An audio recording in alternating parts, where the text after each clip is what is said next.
Hello and welcome back to LBG Reviews. Please be sure to like and subscribe. Today we'll be talking about Winter Burrow. If you hear any odd noises in the background of today's video, my apologies. My grandfather has been up and doing stuff in the kitchen for the past few hours. I tried waiting for him to leave to leave the area so that way it wouldn't pick up so much noise, but here we are.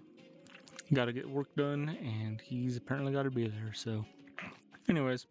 Winter Burrow is a cool combination between a cozy game and a survival game. The game sees you taking control of a mouse whose family initially lived in a burrow in the forest, but moved to the city due to the surrounding conditions in the forest becoming less hospitable for a growing family. So they moved to the city. They spent some time there. Spent some time working in the mines, and kids grew up there. Things went well, but as the parents got older, they began thinking about how nice it would be to go back to their family home. Fortunately, they still owned the home, and an aunt to the main character agreed to take care of it while they were gone. So the parents began saving up money from their jobs to pay for transportation back home, but they died before they could fulfill that goal. So the main character sells most of their possessions and moves back to the family burrow to take care of the place and get things nice and orderly. When you arrive, however, it is the dead of winter and the burrow is an absolute mess. Your aunt is nowhere to be seen, and it is up to you to figure out where your aunt is, and also to restore the burrow, make it nice and cozy for yourself, knit yourself some clothes so that way the cold doesn't absolutely annihilate you, make your own food, and just generally make it a cozy place once again.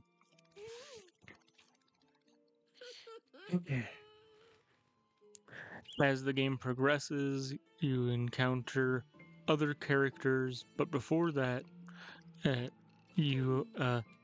as your aunt is beginning to help you settle in, you then go back to her, and during a conversation, an owl swoops overhead, grabs your aunt, destroys her home, and then you have to venture out deeper into the forest to try to track her down. Along the way, you meet a frog named Bufo, a squirrel named Gnaw Tusk, like Gnaw Tusk, and a hedgehog named Moss. There's like a mole named Willow or Widow, I can't remember which one it is.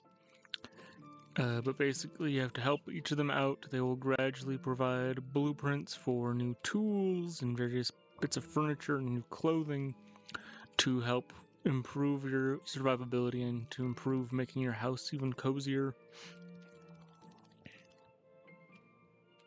And eventually you track down your aunt in nearby the owl's nest because she'd managed to nestle herself into a little nook away from the owl's babies. You rescue your aunt, get her back to your house. She is not doing the greatest and needs your help to nurse her back to health. As you continue to help out to take care of your aunt, you then also gradually help the members of the other people in the forest you meet, like with Bufo. He is a frog who thinks that the only sturdy homes could be built out of stone. His child, Pollywog, wants to live in a wooden house. Initially, Bufo scoffed at that idea, so Pollywog left, and basically, as time has gone on, Bufo has realized that that was not the greatest thing to do, and so you gradually help Bufo make amends with Pollywog. Gnaw Tusk, he's a squirrel that has had a major head injury, which has made him forget about where a lot of his acorn stashes are. As such, he's been kicked out of the hobble of other squirrels. And basically you help him recover some of his stashes of herbs, and he gradually points you to where your aunt is, and then also teaches you a recipe for a stew to help nurse her back to health. Moss is a hedgehog that originally was very much a go-getter, but as the years have gone on, they've mellowed out to a point that they are no longer quite themselves anymore. And you gradually help them become more of themselves. In terms of accessibility settings, the game really doesn't have any, which is a little annoying. There are certain aspects of the game that I would not mind adjusting. But fortunately, the survival mechanics of the game are forgiving enough that it doesn't feel overwhelming. Because, well, yes, you have to manage your heat and your hunger. There's also, it's not like with some survival games where you die, maybe you drop your stuff, or maybe you lose all your items, right? In Winter Burrow, when you die, yeah, all of your stuff goes on the ground, but also it's not like there's a timer till it disappears. There's no basically, like, you can go back in any time and gather up your stuff, go back to the burrow and deposit or do whatever you need to do with that stuff. The one accessibility thing that I do wish that the game added was a map. I've gotten lost so many times, died so many times due to getting lost.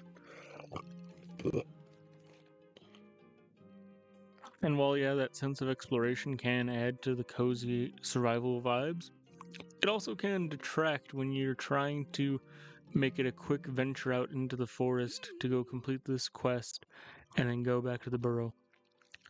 So that part's a little annoying, but otherwise the game is a lot of fun, very cozy, it's fairly short, and I've enjoyed playing it. It's been perfect for this time of year. See you guys next week when we talk about Scrabdackle, a cool new, I can't remember if it's not, I don't think it's rogue, this new RPG, newer RPG I should say, where you play as a student wizard who, in order to unlock new spells and ways to fight enemies, you have to actually read your journal. You have to actually read your magical textbook, basically. And it's really cute.